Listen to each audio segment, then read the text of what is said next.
Olá, turma, vamos dar continuidade ao nosso curso de programação para a internet.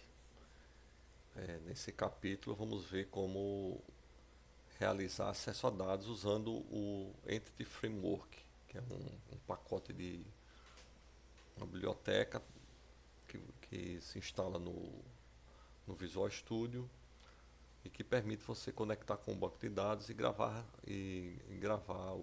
as informações que o sistema que está em desenvolvimento vai precisar, né? Então, o Entity Framework permite que você salve objetos em bancos de dados relacionais, tá? Então, no capítulo anterior, nós implementamos um CRUD e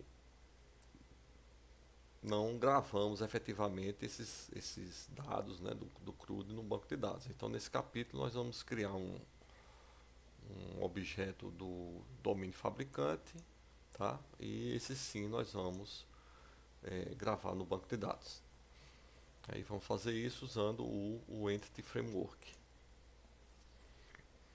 Então vamos passando aqui. Antes de eu iniciar o uso efetivo do Entity Framework, nós precisamos configurar, instalar no Visual Studio o Entity Framework.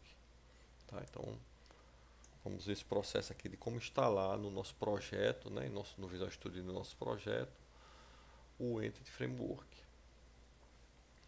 Então existe um gerenciador de pacotes que você baixa, você usa para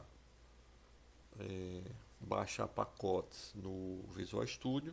Tá? Nós vamos acessar esse gerenciador que é o NuGet e usando ele vamos localizar o Entity Framework e vamos instalar essa versão aqui 6.2.0 para que nós não tenhamos problema com referências, né, durante a implementação do nosso exemplo. Tá? Então vamos acessar aqui o nosso Visual Studio, ferramentas, gerenciador. Tá? Estou aqui com o nosso projeto, Web Application TI, onde nós temos aqui a classe de categorias que nós fizemos no capítulo anterior, a implementação do CRUD completo. Vamos acessar aqui o gerenciador do NuGet, ou NuGet. Tá? Vamos localizar aqui o pacote. Tá? Entity Framework, ele vai localizar. Microsoft, Entity Framework.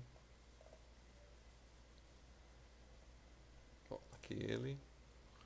Então vamos procurar aqui, ele já está na versão 6.4.4, mas vamos instalar 6.2.0. Vamos aplicar ele no nosso Web Application TI. Tá, vamos mandar instalar.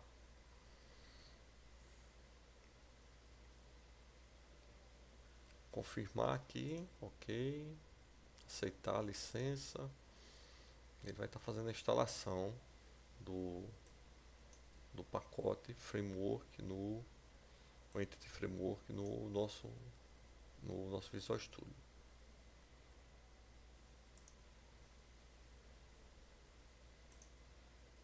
Está rodando aqui o instalador. Tá? Ok, concluiu a instalação. Tá?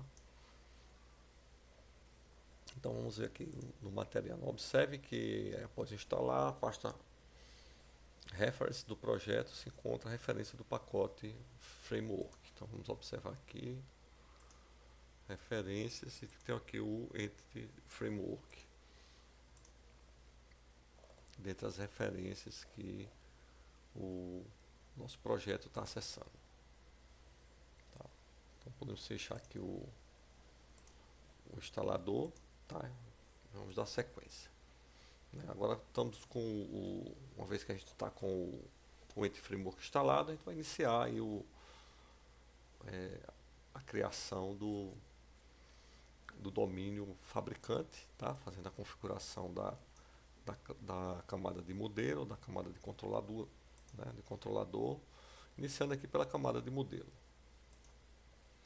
Então vamos adicionar na nossa camada de modelo o código da classe fabricante. tá? Então vamos pegar aqui nossa camada de modelo, tem aqui categoria, e aí vamos adicionar uma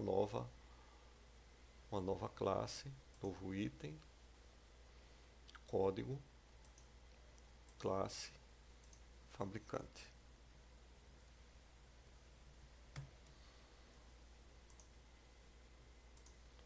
Então, temos aqui a classe fabricante vazia.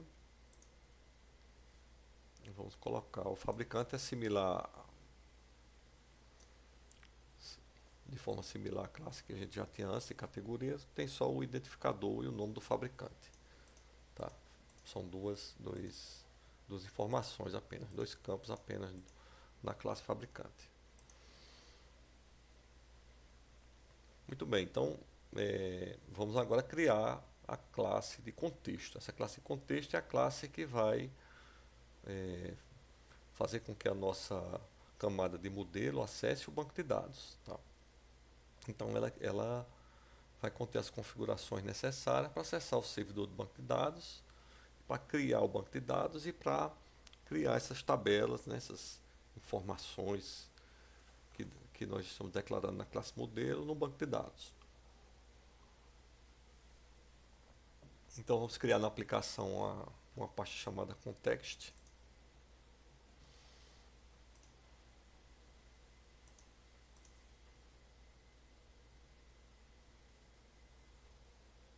Adicionar a pasta context.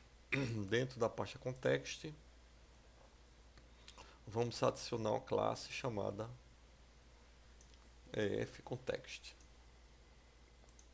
Então vamos adicionar um novo item, código, classe. Então vamos criar uma classe de contexto. Tá? Temos aqui a nossa classe de contexto.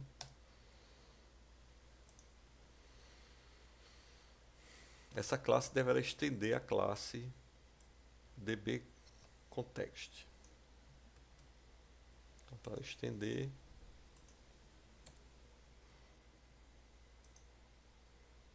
ela tem que referenciar aqui dois pontos dbContext. E aqui eu posso fazer o using.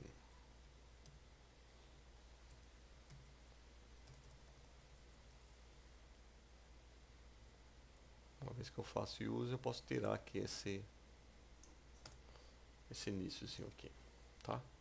Então essa classe fContext, ela estende a classe dbContext que está gravada aqui nesse pacote System Data Entity, que é o pacote faz parte do pacote Entity Framework.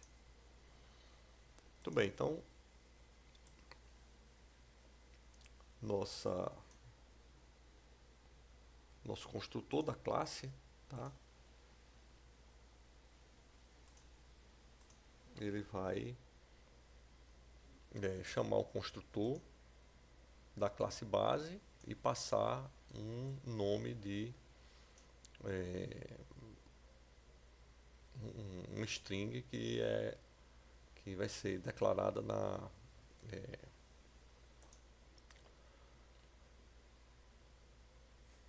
no arquivo de configuração, tá?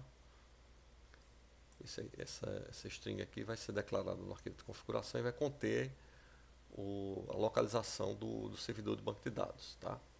Então vamos criar além de declarar aqui o construtor da classe e passar essa referência, esse string aqui que vai ser onde vai ser declarada a conexão com o banco de dados. Vamos criar uma classe do tipo db7 para cada classe de modelo que nós queremos colocar dentro do banco de dados. Então aqui nós temos um modelo até agora, né, modelo de categoria e modelo de fabricante. Tá? Ele está dando erro aqui porque a gente não fez o using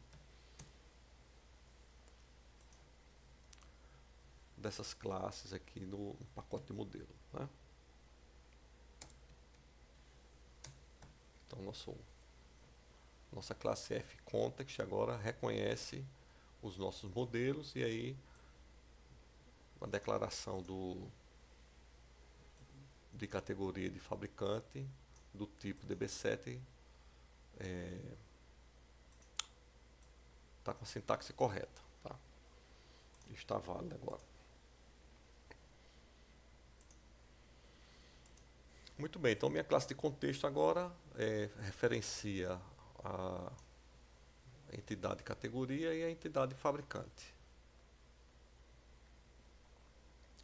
Essa classe de contexto definiu o nome de string de conexão, que é esse nome que nós passamos como parâmetro, né?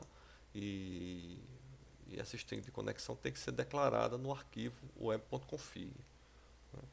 Então esse arquivo web.config, que é um arquivo que existe aqui na aplicação, tá? Nós não tínhamos entrado nele ainda. Ele contém diversas configurações acerca da aplicação, tá? Então, em geral, dentro desse arquivo você coloca uma seção aqui para colocar as strings de conexões, e na string de conexão você informa qual é o banco de dados que você vai usar, tá? Então aqui eu tenho apenas o nome que eu quero utilizar na string de conexão. E dentro do arquivo web.config eu crio efetivamente a string de conexão e informo o servidor de banco de dados e como que eu vou acessar esse servidor de banco de dados. Então, no nosso caso aqui, essa string aqui de conexão, ela está associada a essas informações aqui, que essas informações, né, que é a connection string propriamente dita, informam em geral o nome do servidor, o usuário e senha de acesso ao servidor do banco de dados. E o provider name informa a biblioteca de acesso que está associada a qual servidor você vai utilizar. No caso aqui de informar o provider name SQL Client, isso indica que eu vou utilizar o SQL Server como servidor de banco de dados, né? Se eu fosse utilizar aí um outro servidor, um MySQL, etc., ou qualquer outro, eu ia utilizar outro provider name e a forma, né, a sintaxe aqui da minha string de conexão, ela iria mudar de acordo com as regras lá do servidor, tá? Então aqui no nosso caso, que é o SQL Server, a gente usa o SQL Client, tá?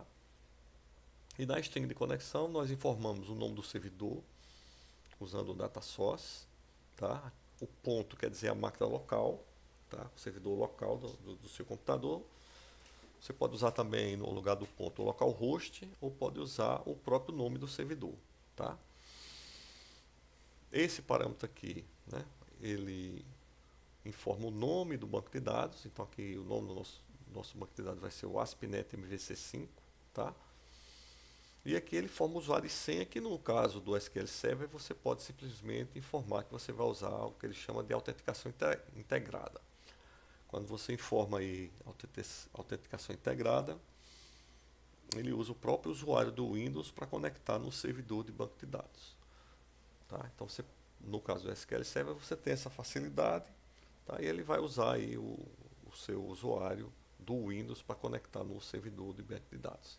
Naturalmente, lá quando você instalou o servidor de banco de dados, você tem que ter informado que você quer usar a autenticação integrada. De forma que com isso você pode conectar usando o usuário do Windows no SQL Server. Caso contrário, você tem que criar um usuário lá no SQL Server e passar aqui o nome do usuário e a senha. Tá? Então, vamos usar aqui essa string de conexão. Então, esse pacote aqui de informação, tá? Ele está em XML, tá? Tem essa tag connection string, ela está iniciando aqui, finalizando aqui. E você coloca ela após a seção app settings lá no web.config. Então já tinha passado aqui, tinha localizado a app settings. Volta aqui. Tá, eu vou só ajeitar aqui para ficar na mesma linha, string de conexão, tá? Vou substituir aqui esse ponto pelo nome do servidor, que eu Acho mais seguro, o nome do banco de dados, pode ser esse mesmo, autenticação integrada. Ok, então amarrei aqui que vai funcionar aqui no meu computador, tá? Poderia ter deixado o ponto aí, o localhost.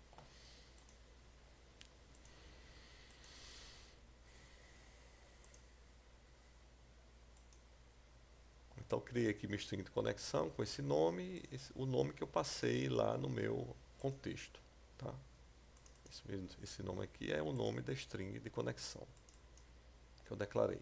Então com isso, esse contexto aqui está associado a esse servidor de banco de dados, esse arquivo de banco de dados e a esse usuário de banco de dados, que é o usuário da autenticação integrada. Ou, se eu não estivesse usando a autenticação integrada, teria aqui o nome do usuário e a senha. Muito bem, então fizemos essa parte de conexão do nosso contexto com o banco de dados. Tá? E aqui, ó, após o app7, colocamos a string de conexão.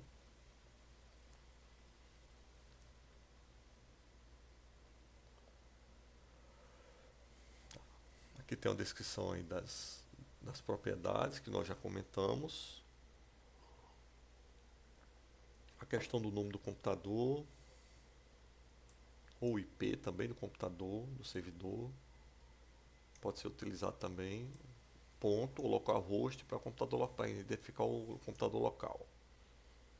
Autenticação integrada, nós comentamos já. E o provider name,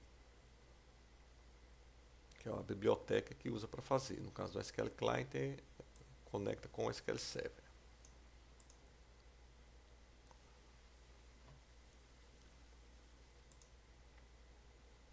Muito bem, vamos acrescentar agora um controlador de fabricante para a nossa aplicação.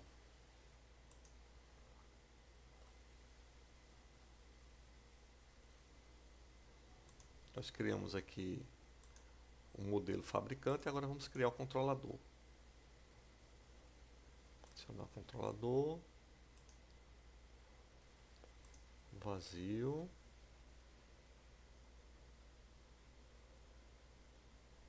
MVC5, empty, fabricantes controller.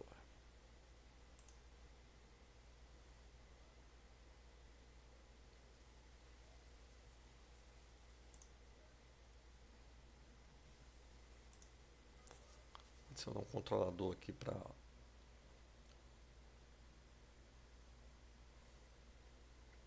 fabricantes.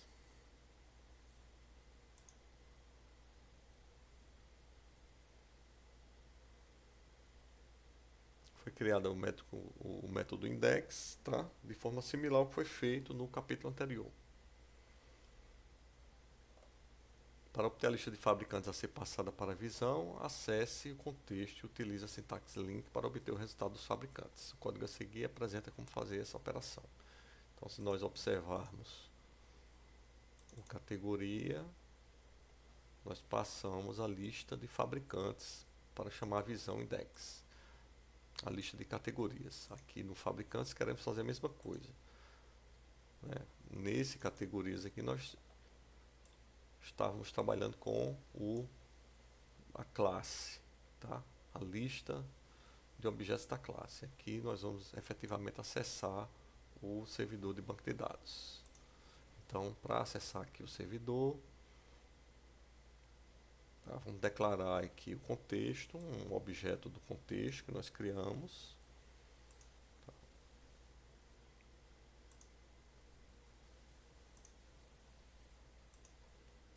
Declarar aqui um objeto chamado context da classe fContext.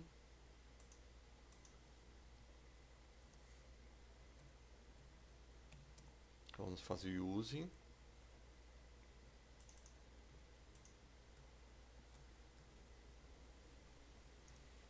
Acessando o contexto, declaramos a variável context.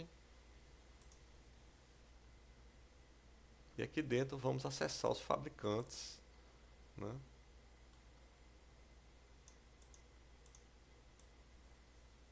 usando o contexto. Tá?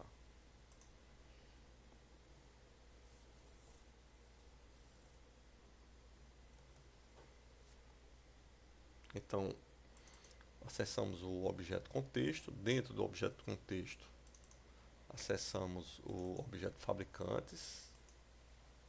Certo? Dentro de fabricantes, acessamos o método orderBy e passamos aqui a informação que queremos a ordenação pelo nome do fabricante. Então, isso aqui vai puxar do banco de dados a lista de fabricantes ordenado por nome e chamar a visão. Tá? E chamar a visão. Então, return view aqui, captura a informação do banco de dados de fabricantes ordenado por nome e manda e chama a visão.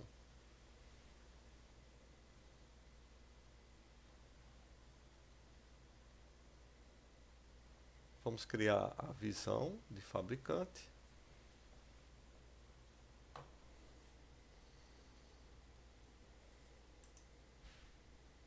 Para criar aqui a visão de fabricante, vemos aqui no método index, adicionar exibição.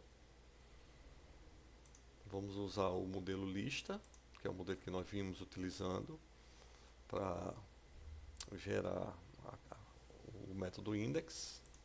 Aqui vamos escolher fabricante. E aqui vamos informar, além do modelo fabricante, que era o que vimos fazendo no capítulo anterior, vamos informar a classe de contexto. Certo? Vamos informar a classe de contexto.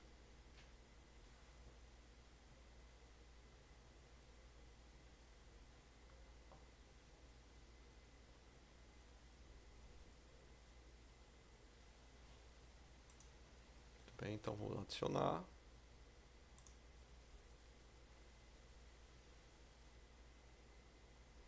Eu não tenho compilado ainda o projeto.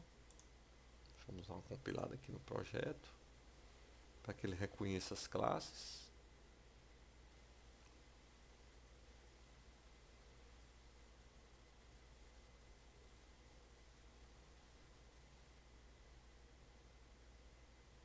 E vamos rodar novamente o view.